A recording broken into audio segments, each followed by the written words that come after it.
മായാമതം മാറിയവൻ്റെയുള്ളം നന്നായി തെളിഞ്ഞ് ആത്മസുഖം നിറഞ്ഞ് സംശുദ്ധമായി ചിരമായി വിളങ്ങാൻ ശ്രീഭൂതനാഥൻ തരണം സഹായം.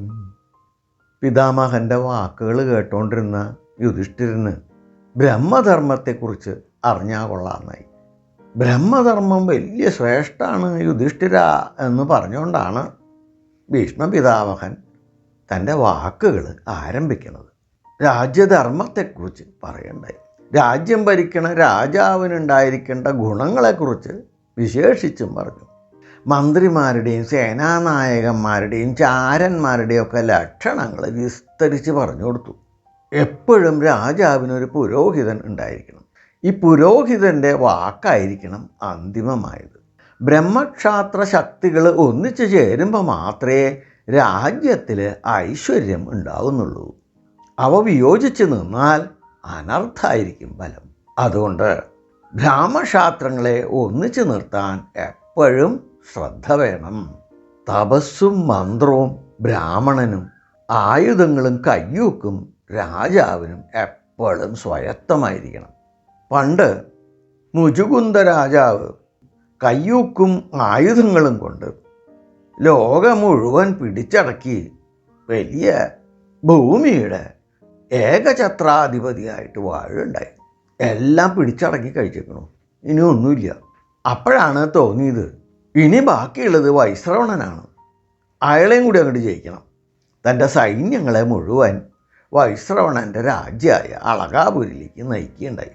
ഗന്ധർവ സൈന്യങ്ങൾക്ക് മുചുകുന്ദ സൈന്യത്തെ ജയിക്കാൻ കഴിയില്ല എന്ന് മനസ്സിലാക്കിയ വൈശ്രവണൻ തൻ്റെ സങ്കല്പം കൊണ്ട് ഒരുപാട് രാക്ഷസന്മാരെ സൃഷ്ടിച്ചു. അവരെ കൊണ്ട് മുചുകുന്ദ സൈന്യത്തെ നശിപ്പിക്കുകയും ചെയ്തു. വൈശ്രവണൻ്റെ ഈ തന്ത്രം മനസ്സിലാക്കിയ മുചുകുന്ദ രാജാവ് ഉടനെ വസിഷ്ഠ മഹർഷിയെ സമീപിച്ചു. കാര്യങ്ങൾ പറഞ്ഞു മനസ്സിലാക്കി. വസിഷ്ഠൻ എന്ത് ചെയ്തു? തൻ്റെ തപശക്തി കൊണ്ട് വൈശ്രവണൻ സൃഷ്ടിച്ച ആ രാക്ഷസ സൈന്യത്തെ നശിപ്പിച്ച് കളഞ്ഞു. രാക്ഷസ സൈന്യം നിശേഷം നശിച്ചു കഴിഞ്ഞിരിക്കണമെന്ന് മനസ്സിലാക്കിയ മുചുകുന്ദൻ വീണ്ടും അളകാപുരിയിലേക്ക് പട നയിച്ചു. അപ്പോൾ വൈശ്രവണൻ പറഞ്ഞു, മുചുകുന്ദ, നിൻ്റെ സ്വന്തം ശക്തി കൊണ്ട് വേണം യുദ്ധം ചെയ്യാൻ, അല്ലാതെ വസിഷ്ഠ മഹർഷിയുടെ ശക്തി കൊണ്ട് നീ യുദ്ധം ജയിച്ചിട്ട് എന്താ കാര്യം? അതിലഭിമാനിക്കാൻ നിനക്ക് ഒന്നുമില്ല എന്ന് വൈശ്രവണൻ മുചുകുന്ദനോട് പറഞ്ഞു. നീ നിൻ്റെ കഴിവ് ഉപയോഗിച്ച് വരൂ, ഞാനിപ്പോഴും സന്നദ്ധം തന്നെയാണ്. മുചുകുന്ദ, ബ്രഹ്മശക്തിയെ കൂട്ടുപിടിച്ചിട്ടാണ് നീ ഇപ്പോൾ എന്നോട് യുദ്ധത്തിന് വന്നിരിക്കുന്നത്. ക്ഷാത്രത്തോട് വേണം പൊരുതാൻ, അല്ലാണ്ട് ബ്രഹ്മശക്തിയൊക്കെ കൂട്ടുപിടിക്കണത് നാണക്കേടാണ്. മടങ്ങിപ്പോന്ന് വൈശ്രവണൻ പറഞ്ഞു. അപ്പോൾ മുചുകുന്ദൻ മറുപടി പറഞ്ഞത്, ഗന്ധർവരാജ, ബ്രഹ്മവും ശക്തവും രണ്ട് ശക്തികളല്ല, ഒരേ ശക്തിയുടെ രണ്ട് രൂപങ്ങളാണ്.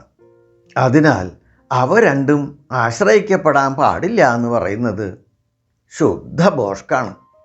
അവ അന്യോന്യം ആശ്രയിക്കുക തന്നെ വേണം, എന്നാലേ ശക്തിക്ക് പൂർണ്ണരൂപം ഉണ്ടാവണുള്ളൂ. ക്ഷാത്രവും ബ്രഹ്മവും ചേരുന്നിടത്ത് മാത്രമേ ലോകാഭിവൃദ്ധി അനുഭവപ്പെടുള്ളൂ. അതുകൊണ്ട് ക്ഷാത്രത്തെയും ബ്രഹ്മത്തെയും വേറെ വേറെ കാണരുത്. ഇത് കേട്ട വൈശ്രവണൻ പറഞ്ഞു, ശരി, താൻ പറഞ്ഞത് അംഗീകരിച്ചിരിക്കണു, നമുക്ക് സന്ധി ചെയ്യാം. തനിക്ക് ഭരിക്കാൻ എത്രത്തോളം സ്ഥലം വേണോ അതൊക്കെ എടുത്തോളൂ, ഞാൻ പരിപൂർണമായിട്ട് വിട്ടുതരാമെന്ന്.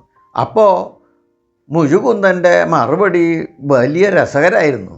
താങ്കൾ സന്തോഷമായിട്ട് തരുന്ന രാജ്യം വാങ്ങിച്ച് തൃപ്തിപ്പെടലല്ല ധർമ്മം. ക്ഷത്രിയൻ ദാനം വാങ്ങിയ ഭൂമിയിലല്ല, നേരെ മറിച്ച് തൻ്റെ കയ്യൊക്കെ കൊണ്ട് പിടിച്ചടക്കിയ ഭൂമി വേണം ഭരിക്കാൻ. എങ്കിലും അങ്ങയുടെ സന്ധി ചെയ്യണം എന്നുള്ള ആവശ്യത്തെ മാനിച്ച് ഞാൻ മടങ്ങിപ്പോണു, എനിക്കൊന്നും വേണ്ട. ഇത് കേട്ട വൈശ്രവണൻ മുചുകുന്ദൻ്റെ ശാസ്ത്രവീര്യത്തെയും ധർമ്മത്തിലുള്ള അടിയുറച്ച വിശ്വാസത്തിനെയും വാനോളം പുകഴ്ത്തുകയുണ്ടായി. അതുകൊണ്ട് യുധിഷ്ഠിര, ബ്രഹ്മശക്തിയോട് യോജിച്ച ക്ഷാത്രശക്തിയിൽ വേണം രാജ്യം ഭരിച്ച് മുന്നോട്ട് കൊണ്ടുപോകാൻ. പിതാമഹ, അങ്ങ് പറഞ്ഞതിപ്പോൾ എനിക്ക് മനസ്സിലായി. പക്ഷേ എങ്ങനെയാണ് രാജ്യം മുന്നോട്ട് നയിക്കേണ്ടതെന്ന് ഇതിൽ നിന്ന് മനസ്സിലായിട്ടില്ല. ഇനി ഒരു ചോദ്യം കൂടി ചോദിച്ചു. ഈ രാജ്യമൊക്കെ ഉപേക്ഷിച്ച് കാട്ടിൽ പോയി മുനിവൃത്തി ചെയ്ത് സന്തോഷമായിട്ട് ജീവിച്ചാൽ എന്താ തെറ്റ്? യുധിഷ്ഠിര, രാജാവിൻ്റെ ധർമ്മശ്രദ്ധയാണ് മറ്റുള്ളവരെ ധർമ്മിഷ്ഠരായി വളർത്തുന്നത്. ഒരിക്കലും രാജ്യത്തെ ധനം ധൂർത്തടിക്കാനുള്ളതല്ല, അത് രാജ്യ അഭിവൃദ്ധിക്ക് വേണ്ടി ഉപയോഗിക്കാനുള്ളതാണ്. ധർമ്മമാണ് എല്ലാവർക്കും സുഖഹേതു. അതുകൊണ്ട് പ്രജകളെ എപ്പോഴും ധർമ്മമാർഗത്തെ കൂടി ചരിപ്പിക്കണം. ധർമ്മത്തിൻ്റെ പേരിലല്ലേ നിങ്ങൾ കൗരവരെ മുഴുവൻ കൊന്നൊടുക്കിയത്? അതുകൊണ്ട് ഇപ്പോൾ ഈ ധർമ്മം ആചരിക്കാൻ നിങ്ങൾ കടമപ്പെട്ടവരായിരിക്കണം. അതുകൊണ്ട് എല്ലാം വിട്ടെറിഞ്ഞ് കാട്ടിൽ പോയി ജീവിക്കുന്നതല്ല ശരിയായ ധർമ്മമാർഗം. നാട്ടിലിരുന്ന് ധർമ്മം പരിപാലിക്കലാണ് ഇനി നിങ്ങളുടെ കടമ. തപസ് ബ്രാഹ്മണന്മാരുടെ കർത്തവ്യമാണ്. പ്രജാപരിപാലനമാണ് രാജാവിൻ്റെ കർത്തവ്യം. രാജാവിൽ അസന്തുഷ്ടരായിട്ട് ഏതൊരു രാജ്യത്തെ ജനങ്ങളാണോ ഭയപ്പെടാൻ തുടങ്ങുന്നത്, അങ്ങനെയുള്ള രാജ്യത്ത് സ്വർഗാനുഭൂതി ഒരിക്കലും ഉണ്ടാവണില്ല. രാജാവ് സന്തുഷ്ടനായിരുന്നാലേ ജനങ്ങൾക്ക് സന്തുഷ്ടിയെ അനുഭവിക്കാൻ കഴിയുള്ളൂ. അവരെ ദുഃഖത്തിലേക്ക് വലിച്ചഴക്കരുത്. ഒരു രാജ്യത്തെ പ്രജകൾ എപ്പോഴും സന്തുഷ്ടരായിരിക്കുമ്പോൾ മാത്രമാണ് ആ രാജ്യം പുരോഗതിയിലേക്ക് ഉയരുന്നത്. അതുകൊണ്ട് അങ്ങ് ദുർജനങ്ങളെ ജയിച്ച് സജ്ജനങ്ങളെയും ധർമ്മത്തെയും പരിപാലിച്ചുകൊണ്ട് സ്വർഗാനുഭൂതിക്ക് അവകാശിയായി തീരുകയാണ് വേണ്ടത്. ഇത്രയും പിതാമഹൻ്റെ മുഖത്തു നിന്ന് കേട്ടപ്പോൾ യുധിഷ്ഠിരന് ഒരു കാര്യം മനസ്സിലായി. താൻ അധർമ്മത്തിൻ്റെ വഴിയിൽ സഞ്ചരിച്ചിട്ടില്ല, ധർമ്മം വിട്ട് ഒന്നും ചെയ്തിട്ടില്ല എന്ന് അദ്ദേഹം വരെ സാക്ഷ്യപ്പെടുത്തുന്നു. ഇനി ഇതിനു മേലെ ആരുടെ സാക്ഷ്യപത്രമാണ് വേണ്ടത്? ഇതോടുകൂടി തൻ്റെ ഭാവി കാര്യങ്ങളെക്കുറിച്ച് യുധിഷ്ഠിരന് ഏതാണ്ടൊരു ബോധ്യം വന്നു എന്ന് വേണം അനുമാനിക്കാൻ. എന്നാലും യുധിഷ്ഠിരൻ ചോദ്യങ്ങളൊന്നും നിർത്തിയില്ല. പിന്നെയും പല പല കാര്യങ്ങളും ഭീഷ്മ പിതാമഹനോട് ചോദിക്കുകയുണ്ടായി.